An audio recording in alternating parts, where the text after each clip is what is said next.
Olá, caríssimo professor, seja muito bem-vindo, caríssimo estudante. Estamos aqui para mais uma aula aí de quê? De Educação Física, muito bem. Eu, professora Iris Lene, aqui com vocês no primeiro ano para a gente tratar de mais aí uma temática super importante.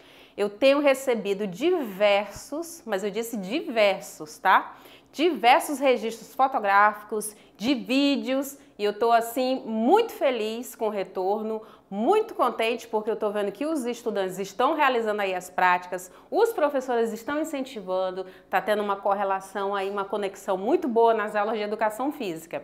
Te lembro que tem aula aí explicando sobre como é aí a nossa extra classe e já te lembro que sobre ela temos aí a construção do grande livro da educação física, certo? Então, todo o material que você for produzindo, que você for desenvolvendo, que você for registrando, leva e compõe aí esse nosso grande livro da educação física, além de todas as práticas que estão inseridas, certinho?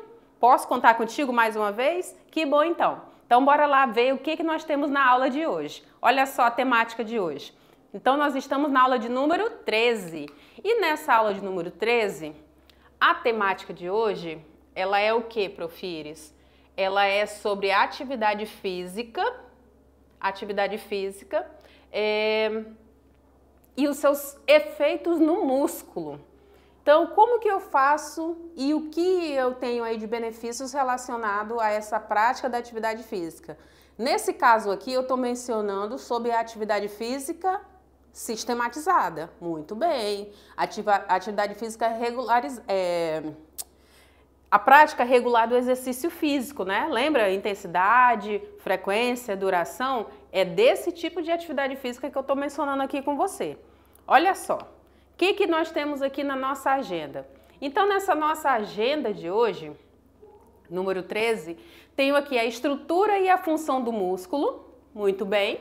Tenho também os tipos e características das fibras musculares. Falo ainda com vocês tipos e características da ação muscular. E tem também aqui para finalizar as principais adaptações musculares da atividade física, certo? Muito bem. Dentro dessas subtemáticas aí para compor essa fala de construção do músculo através do exercício,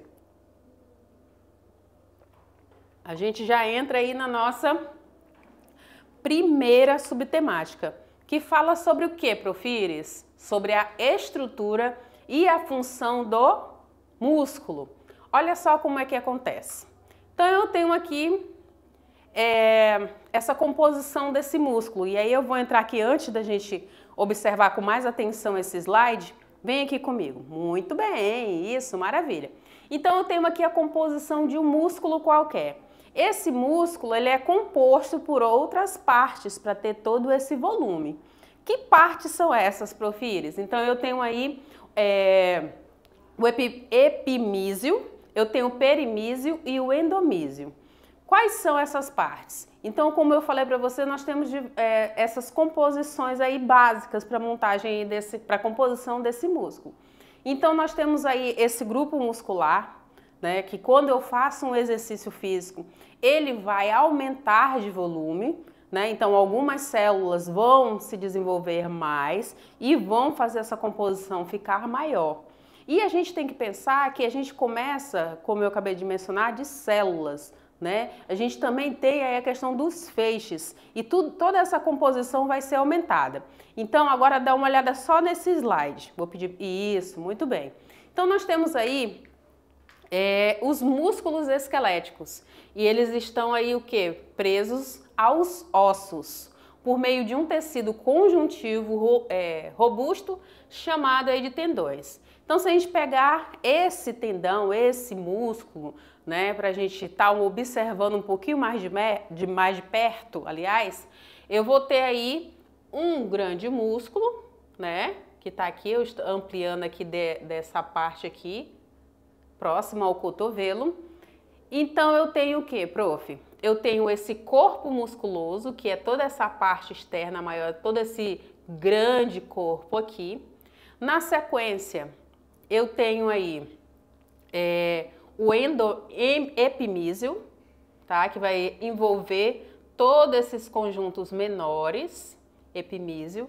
Na sequência, eu tenho aí vou chamar aí de um feixe, possivelmente, né? Essa composição aqui, que eu vou chamar ela de perimísio. E por fim, né, esse fiozinho menor aí, dessa composição que eu chamo de endomísio.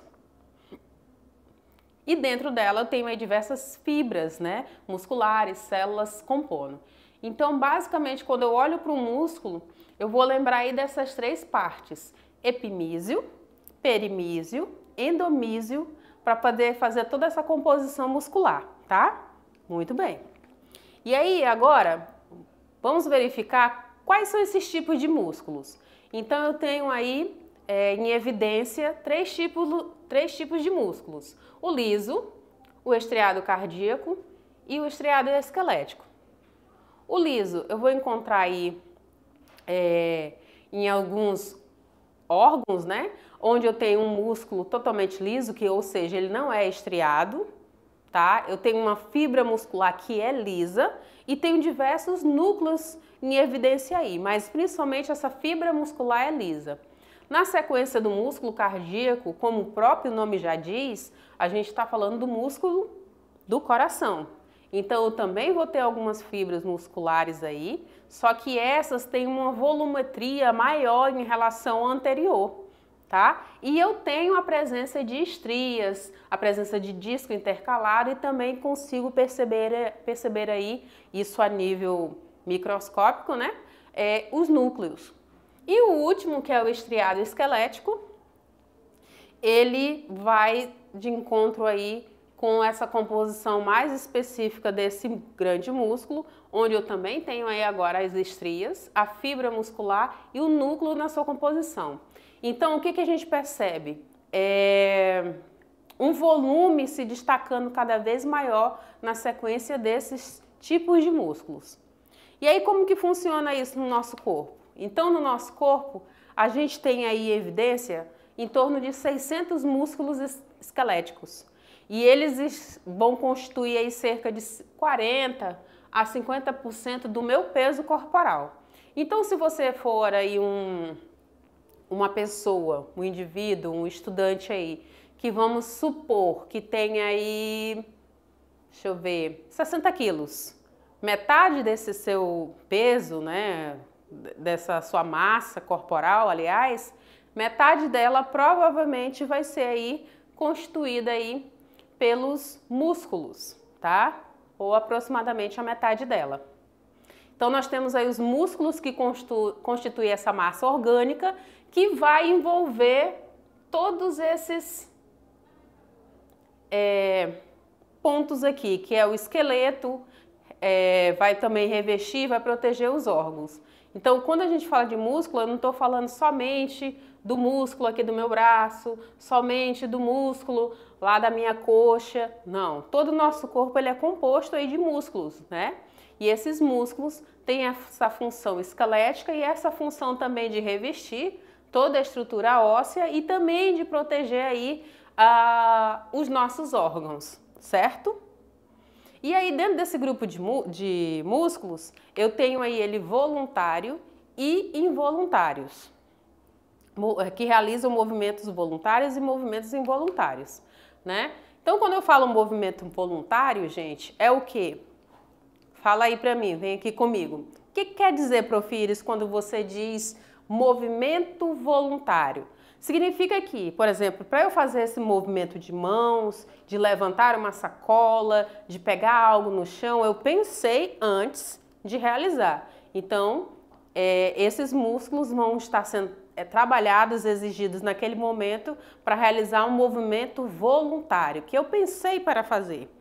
Quando eu não penso, mas ele acontece, que é o caso aí dos movimentos do coração, em que eu não penso, ele simplesmente acontece, eu chamo isso de movimentos involuntários. Certinho? Tranquilo? Que bom então. O que mais que a gente tem aí? Então, esse músculo esquelético, ele vai aí possibilitar o movimento desses órgãos, o movimento também facilitar a movimentação da articulação e do esqueleto, certo? E aí a gente tem aí funções desse músculo esquelético, como a geração de força, né, que é o que fica normalmente mais em evidência. Essa geração de força vai levar a uma locomoção, vai me deslocar de um lado para o outro, e também essa produção aí da minha respiração, tá? Então também está inserida aí nesse contexto.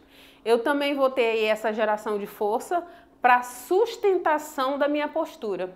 Então, para que eu não fique curvada, não fique aqui nessa posição que vocês estão me vendo agora, eu preciso de uma sustentação da minha estrutura muscular. E aí eu tenho também essa função em relação aí aos músculos esqueléticos, os músculos que estão ligados aí a toda essa parte óssea do nosso corpo. E tem também a produção de calor. Então, durante o período aí de um estresse, de um frio, ele também vai me possibilitar aí ou fazer com que, no caso, eu estou me sentindo muito frio, estou viajando, estou em um local onde está fazendo muito frio. Então, esses meus músculos vão servir como uma espécie de um agasalho, né? Vão me auxiliar a produzir esse calor. Então, a gente já consegue perceber aí algumas funções. Locomoção e respiração, sustentação postural e também aí a produção de calor, certo? Então, muito bem, registra aí no teu caderno. Muito bem. O que mais, Profires? Então, nós temos aí também propriedades funcionais desse músculo. Esse músculo, ele passa aí, por exemplo, pela excitabilidade, que é o quê? Ela é uma capacidade de recrutar, de chamar, né, para funcionamento, as fibras musculares com mais rapidez. Então, isso eu chamo de excitabilidade. Eu também tenho aí a contratilidade, que é a capacidade de gerar uma tensão na hora que eu estou executando aí um determinado exercício físico, por exemplo. Eu tenho também a extensibilidade, que é uma capacidade de alterar o seu comprimento para além do repouso. Então, imagina aí, por exemplo, que eu estou fazendo aí um exercício físico para bíceps e eu estendo o meu braço. Então, nesse processo, entre essas funcionalidades aí, entre essas propriedades, eu tenho agora aí a extensibilidade, certo? Muito bem. O que mais que eu tenho aí? Opa, deixa eu voltar aqui. Eu tenho a elasticidade também. Nessa elasticidade, eu posso entendê-la como uma capacidade aí de um músculo voltar ao seu comprimento de repouso. Então, eu executei aí diversos movimentos, certo? E aí, no momento do repouso, esse meu músculo, ele tem essa capacidade de retornar ao seu comprimento, de voltar ao seu comprimento, ao seu tamanho original, certo? Muito bem. Então, essas são as principais, né? Se não as mais importantes aí, propriedades funcionais do músculo. O que mais, Profires? Então, agora a gente entra num outro ponto, que é o quê? São os tipos das fibras musculares. Então, nós temos alguns tipos que eu preciso ressaltar para você. Então, olha só, as nossas células do nosso músculo esquelético, lembrando que esse músculo está conectado à nossa estrutura óssea, toda a nossa estrutura óssea, toda essa sustentabilidade precisa estar interligada, eles possuem aí diversos núcleos de estrias que são transversais. Então tem uma mistura muito grande e entre essas misturas nós temos uma mistura homogênea de diversos tipos de fibras, tá? E quais são elas? Então bora lá. Nós temos aí, eu vou abrir agora esse slide para você ver mais de perto, vamos analisar aí alguns músculos, um sóleo, né? E o outro do tríceps braquial, um da panturrilha e um do braço, certo? Então nós temos aí na composição do sóleo fibras do tipo 1, tá? Eu tenho diversos músculos interligados, eu tenho o músculo plantares, o gastrocnêmio, que é todo esse volume maior aqui, e eu também tenho esses músculos aqui paralelos, aqui nessa lateral, chamados de sóleo. Esses são de fibras do tipo 1. Em contrapartida, eu tenho um exemplo aqui do tríceps braquial, fibras do tipo 2, né? E aqui eu tenho, por exemplo, músculos supinador, tríceps braquial, os deltoides, que vão ficar aqui na cabeça do ombro, o bíceps braquial, né, que fica aqui à frente, e o pronador, né, para conseguir facilitar esse movimento do nosso braço, né, de movimentar para dentro e para fora, tá? Então esse pronador tem essa função. E o supinador de trazer para cima, tá? Que a gente tem que levar em conta também que para essa composição dos nossos músculos, eu tenho que chamar atenção para o fator genético. Então, as principais populações de fibras do tipo 1 e do tipo 2, elas são estabelecidas logo após o nascimento. Já com relação a fator de treinamento, quando eu entro na fase de treinar, de executar essas minhas musculaturas, né, o exercício físico vai provocar algumas alterações que são significativas nos tipos de fibras ao longo da vida. Então, quanto mais eu treinar, mais modificações, mais alterações eu vou ter aí em contrapartida no meu músculo. Outros fatores, né? Então, eu tenho aí a função do músculo, o perfil hormonal e o envelhecimento também deve ser levado em consideração quando eu vou fazer aí as minhas práticas físicas também. Dentro dos sistemas primários de classificação da fibra muscular, eu tenho aí duas cores de fibras. Eu tenho as fibras vermelhas ou branca também inseridas, certo?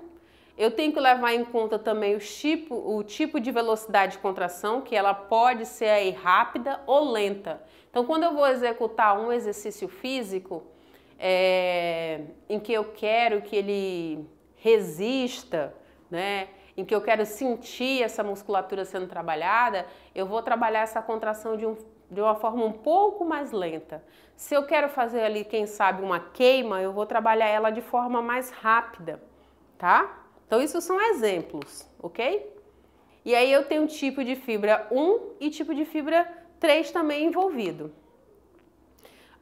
Entre a marcação metabólica, eu posso ter uma oxidação lenta, eu posso ter ela de forma oxidativa lenta, oxidativa rápida e glicolítica rápida. Então, isso daqui, quando você aprofunda um pouco mais, você consegue compreender todo esse funcionamento mais interno e microscópico.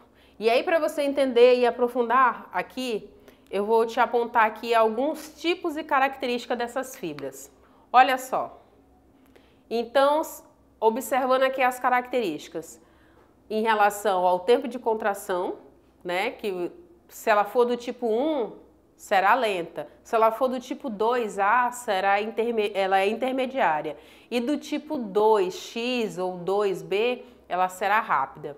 Já em relação à característica do sistema energético dominante, no tipo 1 passa a ser oxidativo, no tipo 2 glicolítico oxidativo e no tipo 2X ou 2B glicolítico, ok? Posso observar também a questão de nível de resistência à fadiga, o tipo de exercício físico e o nível de produção de força também. Então, tudo isso eu tenho que observar quando eu vou fazer uma análise mais profunda. E aí, vamos entrar um pouco mais aqui. Olha só. Então, nas fibras do tipo 1, eu vou estar utilizando aqui as fibras vermelhas. E elas vão ser fibras de contração lenta. E aí, eu trago para você aqui o exemplo, por exemplo, de uma corrida de longa distância, tá? Do atletismo aí em relação ao exemplo que eu trago para você. Por quê, prof? Olha só. Para eu conseguir realizar esse exercício físico, eu preciso que seja de uma baixa capacidade de produção de força, tá? Eu preciso que tenha uma ótima densidade mitocondrial, uma maior capacidade aeróbica, e a gente já sabe aí que a produção aí de energia é feita ali dentro da mitocôndria, ok? E ela vai ser de alta resistência à fadiga muscular. O que eu quero dizer com isso? Que para eu conseguir correr aí 10 quilômetros, eu não posso ter aí fibra de contração rápida. Ela precisa ser uma fibra de contração lenta, senão eu não vou resistir. Eu preciso resistir, né, por um longo período à execução de um determinado exercício físico que vai exigir muito de mim, né? Para manter a minha postura, para manter meu abdômen contraído, para manter as minhas panturrilhas trabalhando com frequência, o quadríceps, né, que são muito exigidos, ali os braços, o bíceps, o tríceps. Então, todo esse conjunto corporal, ele precisa que as minhas fibras, nesse caso aqui, fibra do tipo 1, sejam de contração lenta, para que eu possa resistir à fadiga muscular. Essa fadiga muscular está muito interligada ao tempo de execução do exercício. Dentro dessa capacidade metabólica das fibras do tipo 1, eu posso observar a eficiência na produção de ATP, né? A gente está falando de energia, com base na oxidação, na queima aí dos carboidratos e das gorduras, que a gente já viu em aulas anteriores. Também a capacidade de manter essa atividade muscular por um período prolongado, que foi o que acabei de dizer para você aqui. Eu preciso conseguir resistir, né? Ter essa resistência muscular muito bem trabalhada. Vai possuir aí uma elevada resistência aeróbia, né? Então eu tenho aí essa entrada de oxigênio sendo recrutado o tempo todo. E são recrutados com maior frequência exercícios aí de resistência de baixa intensidade. Porque eu vou ativar todo o meu sistema oxidativo e eu vou queimar, lembrando de novo, os carboidratos e as gorduras, para que eu consiga aí resistir por mais tempo. Interessante que essas fibras do tipo 1 são recrutadas de forma predominantemente no desempenho de endurance, né? Então eu vou fazer uma corrida de longa duração, no caso aí eu vou correr por um longo período e eu vou precisar aí de 70 a 85% dessas minhas fibras. Então vai exigir muito de mim, tá? E aí, como exemplos que eu posso citar para você que está incluído dentro dessa fibra do tipo 1, e aí você vai poder observar, eu tenho esporte submáximo de longa duração, importante ser frisado isso daqui, como atividade aeróbias, a maratona e a ultramaratona. Então a gente está falando de um exercício muito extenuante, tá? Não uma mera corridinha de 5 minutos, de 10 minutos, de 1 hora. A gente está falando de muito tempo de corrida mesmo. E aí eu posso citar para você que para conseguir resistir a esse tempo todo, utilizar de 70 a 85% dessas fibras, eu vou utilizar aí as fibras do tipo 1, certo? Muito bem. Em contrapartida, a gente está falando de uma corrida aí, por exemplo, né? Mas eu falei de atividades aeróbias, maratona, ultramaratona, né? Resistindo aí o tempo. Entra agora as fibras do tipo 2. Muito bem. Nessas fibras, elas vão ter aí a contração rápida e são fibras brancas. Na anterior, a gente tinha uma contração lenta, né? E fibras vermelhas. Agora eu tenho contração rápida e fibras brancas. Nela, o que a gente pode observar? Uma alta capacidade de produção de força. Então eu tenho que trabalhar essa minha força, eu tenho que ter essa força muito bem aprimorada, né? Está limitada a resistência muscular. E também uma alta capacidade de fadiga muscular. Então, tanto a primeira quanto a segunda, eu vou precisar ter uma capacidade aí singular, né, muito além ali do limite, para poder conseguir resistir aí essa fadiga muscular, que ela vai acontecer, ela vai chegar. Diante disso, a gente observa na capacidade metabólica das fibras do tipo 2, uma eficiência na produção de ATP com base na capacidade do sistema glicolítico. Então, lá atrás a gente estava utilizando o sistema oxidativo do carboidrato e das gorduras, agora a gente está utilizando o sistema glicolítico. possui aqui uma elevada capacidade anaeróbia, tá? Então tá bem concentrada ali no músculo, tá? A anterior estava mais aeróbia, estava voltada na capacidade de captação do ar, e são recrutadas em evento de resistência mais curto e de maior intensidade. Então perceba que é uma prática que ela é muito intensa, tá? Só que ela é muito mais rápida, tá? E aí entra o sistema de energia ATP-CP glicolítico, tá? Então vamos imaginar aí, a exemplo dessa imagem que está aqui do lado, uma corrida aí de 100 metros, 200, 400 metros, que ela é mais curta, né? Mais rápida. Então a gente vai precisar desse sistema glicolítico para ser utilizado no momento dessa prática, ok? Muito bem. Diante disso, essas fibras do tipo 2, elas são recrutadas predominantemente em esforços de curta duração e de alta intensidade. Por quê, prof? Porque eu vou utilizar agora de 65% a 70%. Né? A gente vai usar um pouco menos do que em relação à anterior, né? Que estava lá na casa dos 80%. E aí eu tenho exemplos aí. A saída de um bloco, de uma partida, de uma corrida aí de 100 metros. Então, vou fazer essa corrida de 100 metros, eu preciso utilizar as fibras do tipo 2.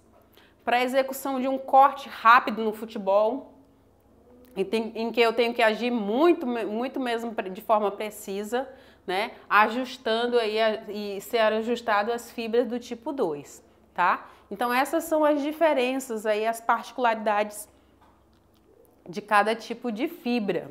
E é importante que você tenha registrado aí no seu caderno.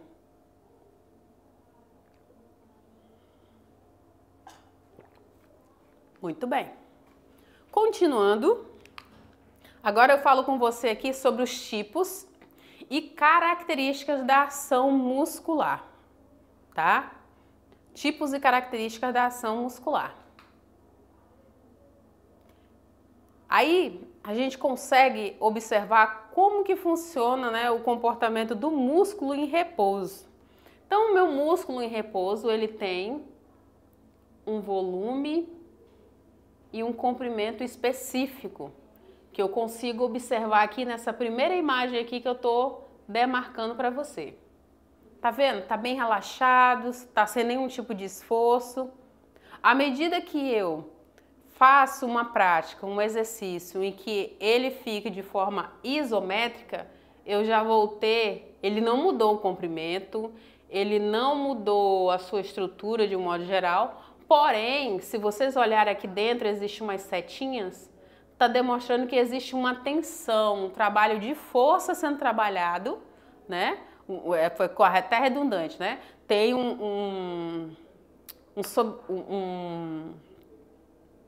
uma ênfase para a força que está sendo acionada nesse momento aí, se for exercícios isométricos. E já eu digo para você o que é essa questão da isometria. Se eu for trabalhar aí e recrutar e gerar força, e essa força for concêntrica, vocês observem, o tamanho do músculo ele diminui. E eu continuo tendo aqui, ó, no meio, muita tensão, né? Então existe muita tensão sendo provocada. E se a gente sempre comparar lá em cima com o repouso, vocês vão conseguir perceber essas diferenças. Se eu fizer uma prática, um exercício que ele tem aí essa função aí excêntrica, eu vou também ter uma força, certo? Porém, eu tenho agora um alongamento dessas minhas estruturas musculares. Percebe? Conseguiu perceber? Pois é, então, eu tenho aqui o repouso, que ele tem uma medida, um volume, né? Não existe uma tensão. A partir do momento que eu faço um exercício isométrico, ele já começa a surgir ali no centro desse músculo uma tensão. E essa isometria, por exemplo, se você fizer, vou vir aqui com você, se você fizer, por exemplo, um agachamento. Vamos imaginar um agachamento. Vocês normalmente fazem o agachamento jogando o corpo para trás, né? Deixando os joelhos fixos, os pés colados no chão e jogam o quadril para trás, certo? Muito bem. E sentar escorado em nada. Se vocês fizerem esse mesmo exercício do agachamento, porém encostado numa parede, né? E aí vocês ficam com esse movimento parado, uma isometria, vocês vão sentir a mesma tensão ou até mais, né? Então vamos supor que eu realizei um outro exercício de bíceps e eu mantenho aqui essa musculatura parada, né? Fixa aqui, existe uma tensão, existe aí uma força sendo trabalhada aqui dentro. Então eu já consigo perceber aí essa questão da isometria. A isometria nada mais é do que equilibrar essa força. Não existe ali um movimento sendo executado tão em evidência, mas existe sim uma força sendo trabalhada aí. E aí quando você vai, por exemplo, numa academia, você vai fazer um circuito de exercício físico, você percebe muito tudo isso. E aí nessa isometria, o meu músculo ele permanece aí do mesmo tamanho, só que agora com a existência de uma tensão, ok? Quando eu faço agora esse movimento de concentrar, né, o concêntrico, concentrar, eu já vou ter um encurtamento dessa minha musculatura, né? Se vocês fizerem esse mesmo movimento que eu estou fazendo agora aqui, vocês vão perceber que criou um volume, né? E encurta aí essas estruturas musculares, né? Aproxima, né? Então eu tenho aí a força concêntrica e tenho a força excêntrica. Então eu estou afastando aí a minha musculatura e consequentemente eu estou alongando. Então basicamente é isso, certo? Muito bem. Agora eu vou abrir aqui o próximo slide para você dar uma olhadinha de perto comigo. Olha só. Então eu tenho aí o encurtamento desse músculo, né? Então, quando o músculo ele contrai, ocorre aí o quê? Um encurtamento das fibras musculares. E quando o músculo relaxa, ocorre aí o alongamento dessas fibras musculares, certo? Concêntrico e excêntrico, certo? Muito bem. O que mais, profires? Olha lá. Na fase de contração, né? Eu tenho esse encurtamento, como eu falei para vocês, e na fase do relaxamento eu tenho um alongamento. Então é bom que vocês registrem aqui esse slide, tá?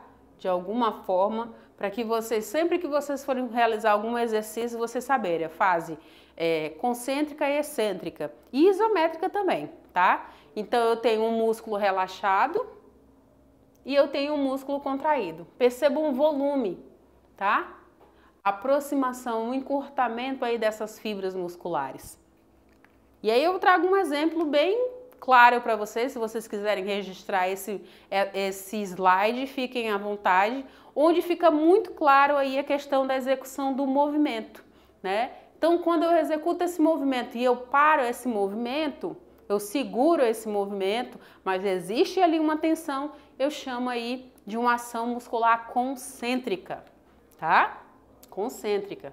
Quando eu também faço agora, eu relaxo essa musculatura, né? Eu solto essa musculatura para eu realizar a sequência do movimento. Na hora do momento desse relaxamento, eu chamo ela aí de ação muscular excêntrica. E quando eu seguro, né? Só que sem movimento, eu só seguro, eu chamo aí de ação muscular isométrica. E aí tanto a primeira, a segunda ou a terceira tela aí para você, elas vão todas ativar e vão produzir força, tanto no encurtamento como no alongamento e na resistência aí, certo? E aí, para a gente reforçar um pouco mais sobre isso, vamos assistir agora aqui a nossa matéria jornalística que fala sobre a ação do músculo no exercício físico. Então, bora lá!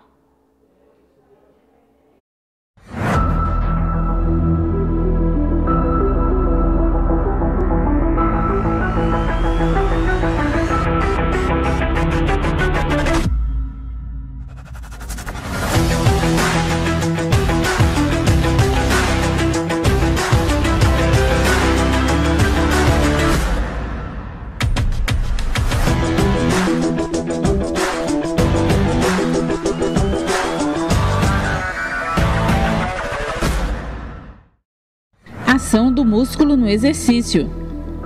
O corpo humano é formado por centenas de músculos que auxiliam nos movimentos.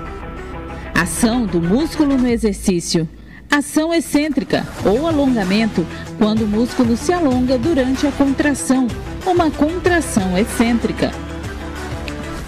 Ação concêntrica, produzindo a aceleração de segmentos do corpo, ou seja, acelera o movimento. Ação isométrico é um treinamento de força que trabalha o músculo com o corpo estático. Assim, a prática consiste em usar os músculos contra o objeto imóvel ou manter o corpo em uma posição fixa por um determinado tempo.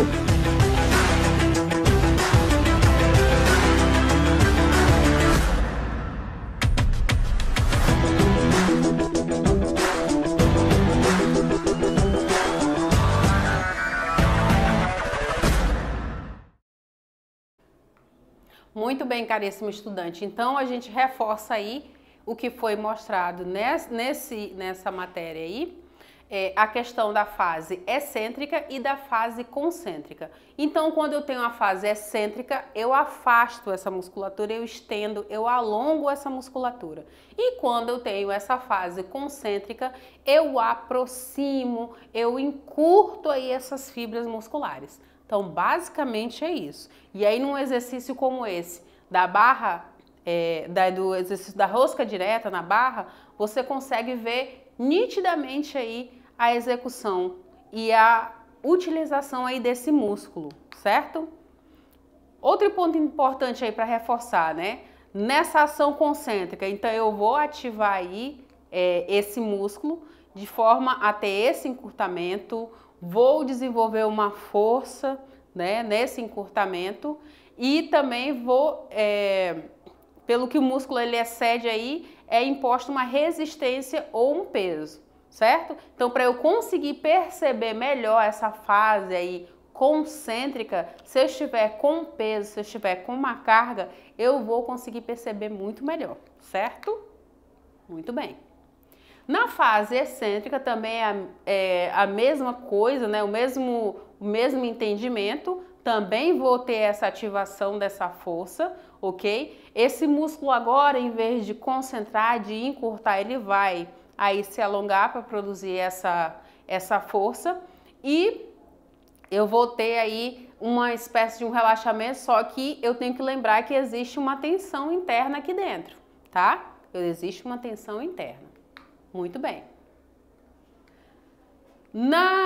Lembra que eu falei aí do agachamento? Pois é. Se eu pensar, por exemplo, esse agachamento, aqui ele tá livre, né? Mas se eu fizer esse mesmo agachamento encostado em uma parede, sem exercer força, apenas concentrando a força no quadríceps, também vai estar acontecendo aí uma força e aí essa força, essa ação eu vou chamá-la de ação isométrica, em que eu só tenho que sustentar o exercício.